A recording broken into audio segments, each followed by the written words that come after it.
Bonjour à tous, nous sommes à Casa Paddle pour cette première étape du Cupra Paddle Point Tour et avec nous les numéros 1 français, dames et messieurs, Alix Colombon et monsieur Benjamin Tison.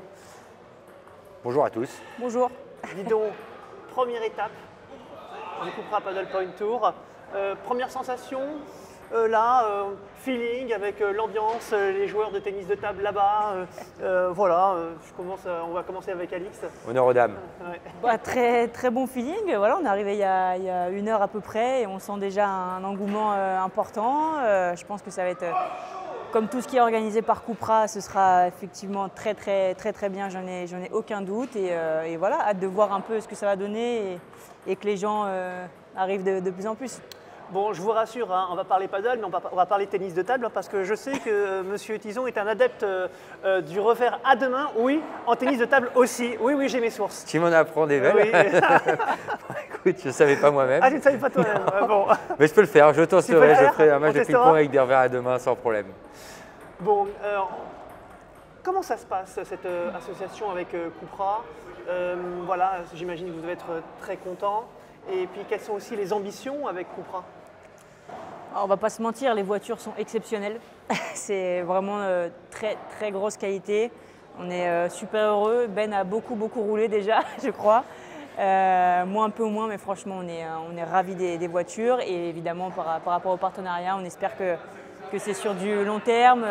Cupra est très investi dans le padel déjà depuis plusieurs années et on sent que là c'est encore plus important aujourd'hui et voilà, on espère vraiment que ce sera une collaboration à long terme. Si je comprends bien, tu es plus voiture Cupra qu'avion. J'aime bien beaucoup voyager. Quand tu as une si belle voiture, je me sens obligé de l'utiliser tout le temps. Tant qu'il y a moins de 6 heures, c'est Cupra, quoi. Donc ça veut dire que pour aller en France, en Italie ou aller ailleurs… Je vais partout en Cupra. Toujours en Cupra. Je suis Cupra. Au Qatar aussi au Cupra? Non, c'est un peu compliqué ça quand même. Mais bon, écoute. Non, Toujours comme disait Alix, on est super content du partenariat avec Cupra. Il y a aussi une super équipe de personnes en dehors des voitures qui sont magnifiques.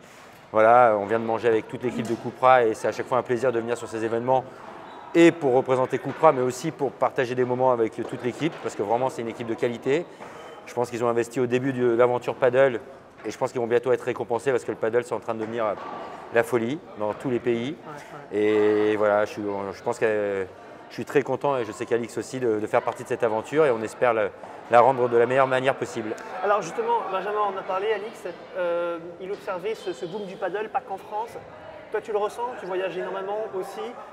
Vous en parlez avec les joueuses, avec même les fans? Oui, on ressent vraiment ça, que ce soit par rapport aux réseaux sociaux, les messages des gens ou de plus en plus d'engouement, de plus en plus de joueurs. Ça joue dans beaucoup de pays maintenant.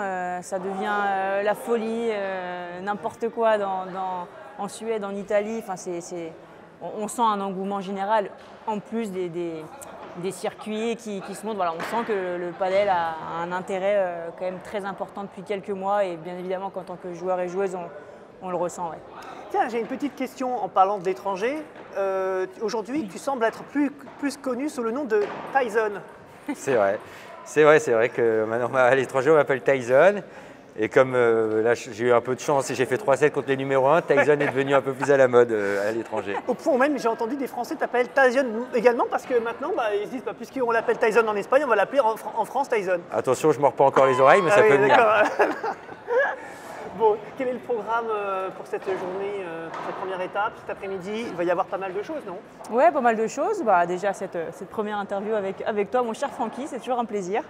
Ensuite, on a l'exhibition du coup à 15h et je crois que de 16 à 18, on aura un clinique, on va pouvoir faire jouer les gens qui voudront bien jouer avec nous et voilà, et ça va être bien cool, ça va être bien chargé. On va parler de l'actualité futur aussi. Il y a énormément de choses qui sont en train de se passer. Côté monsieur, on en sait un peu plus. Hein. Vous êtes aussi sur plusieurs fronts. World Paddle Tour, premier paddle, et même pour certains également APT Paddle Tour. Comment on fait pour tout faire?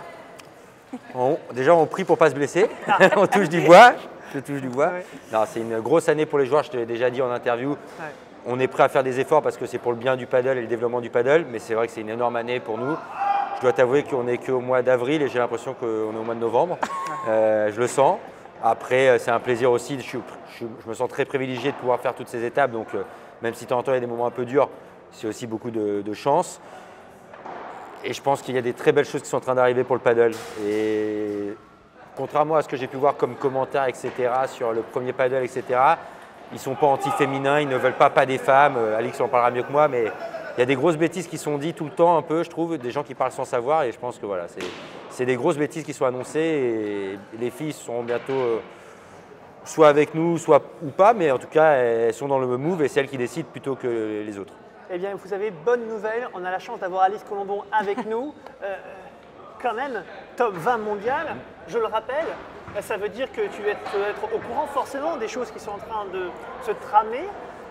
Un jour, probablement, peut-être, les filles chez Premier Paddle. Vas-y, Alix. Non, mais la plupart d'entre nous pensent que c'est quand même le futur. Maintenant, on est dans une position de force actuellement. Parce que les garçons ont fait les choses rapidement.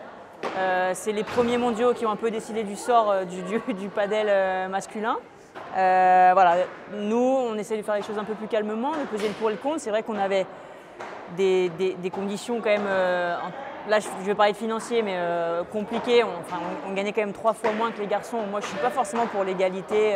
Ce qui n'est plus le cas voilà, sur le World ce qui n'est plus le cas depuis cette année. Le World Padel Tour a égalisé les prix. Bon, on est très consciente que c'était pour embêter les garçons, hein, on ne va pas se mentir. Mais voilà, le fait est qu'on est dans une position de force parce que Nasser, comme l'a dit Ben, il a envie qu'il y ait les filles parce que c'est mieux, beaucoup mieux pour son image et ça l'intéresse d'avoir les filles avec lui aussi. Mais voilà, le World Padel Tour a aussi augmenté les conditions et maintenant on est dans une position où on essaye de négocier les meilleures conditions pour nous, donc c'est le cas actuellement. Allez, j'ai une petite question à vous poser. Je pense à Rafael Mendes que vous connaissez. On l'a eu en interview et il nous expliquait. Déjà à l'époque, le World Padel Tour, on leur avait demandé beaucoup de choses. Ils nous l'ont toujours refusé jusqu'au jour où il y a eu l'International Padel Tour qui est venu un petit peu bouleverser l'écosystème du World Padel Tour et ils se sont alignés sur les conditions de l'IPT. Et à nouveau aujourd'hui, ils voient que la concurrence s'organise et là aussi, à nouveau, alors qu'ils disaient que rien n'était possible, soudainement on voit les filles. On voit les filles au niveau du price money, on voit chez les messieurs, d'autres conditions s'améliorent, etc. Bref, est-ce qu'il y a un moment donné où on se dit bon, c'est bien gentil, mais on aurait bien voulu que le World Padel Tour soit d'emblée sur le front et non pas plutôt attentiste. Je cite les propos. C'est un jeu de l'offre et de la demande, c'est comme tout, c'est un jeu. Le World Padel Tour a beaucoup joué et comme c'était le leader, ils se sont sûrement cru à un moment donné peut-être intouchables. Il y a Nasser et QSI qui sont arrivés. Après coup, c'est facile de dire qu'ils auraient dû s'aligner et de savoir qu'il y a Nasser. Après, c'est pas si facile que ça non plus avant. Moi, je pense plutôt que s'aligner sur les prize money, c'est plus sur les conditions générales des joueurs en termes de logistique, de respect des joueurs, des choses qui auraient pu être faites. Après, voilà, moi, je suis pas au courant de tout. Il y a beaucoup de politique, comme dans tout. Je n'ai pas toutes les pièces en main pour juger de ce qui est possible, pas possible. Ce qui est sûr, c'est qu'aujourd'hui, le fait qu'il y ait plusieurs circuits sert les joueurs.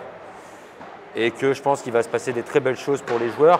Parce qu'au jour d'aujourd'hui, je vois plein de gens dire les joueurs vont à QSI, ils n'ont aucun respect pour World Padel Tour juste pour l'argent.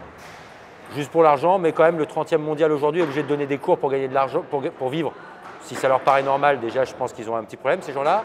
Et en plus, deuxièmement, il y a aussi en termes de logistique où c'est beaucoup mieux, dans des endroits incroyables. On va voir Roland Garros, on va voir à Rome là, une étape incroyable. Donc c'est pas que pour l'argent. Et c'est pas comme si les joueurs passaient de 2 millions à 10 millions. On passe de pas gagner d'argent à commencer à en gagner un petit peu. Je pense que les gens, tantôt, oublient vite un petit peu de quoi ils parlent.